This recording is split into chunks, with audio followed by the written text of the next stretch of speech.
জানা যায় বিভিন্ন ওলামায়ে কেরামগণ কাঁধে লাশ কফিন বহন করেছেন। প্রশ্ন হচ্ছে, আলেমরা এই মহিলাকে এত ভালোবাসার কারণ কি?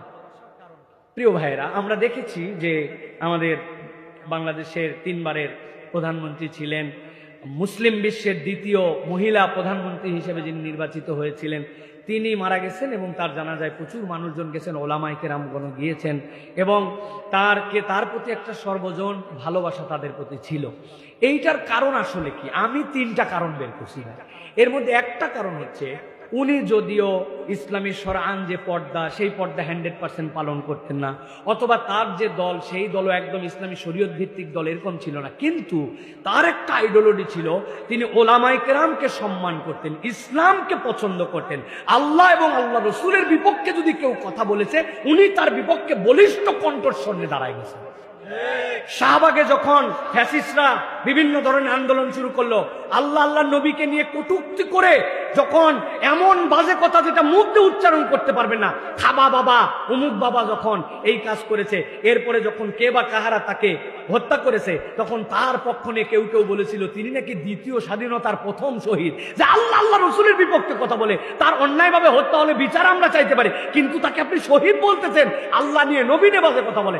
ওই সময় এই মহিলা দাঁড়ায় বলছিলেন, আল্লাহ এবং রসুলের বিপক্ষে যে এরকম কথা বলতে পারে, তাকে যারা শহীদ বলে আমি তার সাথে নাই, তারা বরং মুনাফিক, ঠিক কিনা?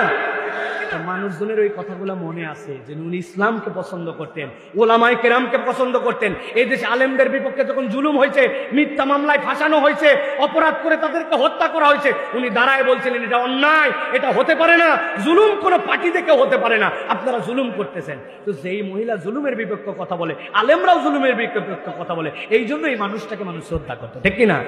আর 3 নম্বর কারণটা বললে আপনাদের পছন্দ হবে না, উনি সবচেয়ে কম কথা বলা মহিলা ছিলেন।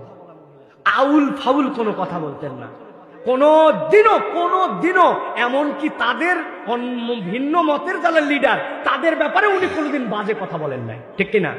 তো আলেমরা এগুলা দেখছে, এগুলা দেখে বুঝছে যে অন্তত পক্ষে এই আল্লাহর বান্দিটা আল্লাহর দ্বীনকে পছন্দ করতো, আলেম ওলামাকে ভালোবাসতো, ইসলাম ওয়ালাদেরকে ভালোবাসতো। তো যারা ইসলাম ওয়ালাদেরকে ভালোবাসে, আলেমরা তো তাকে ভালোবাসবে, ঠিক কিনা? সব ভালোবাসা উপর থেকে হয় না, দিল থেকে না আসলে যাওয়া যায় না।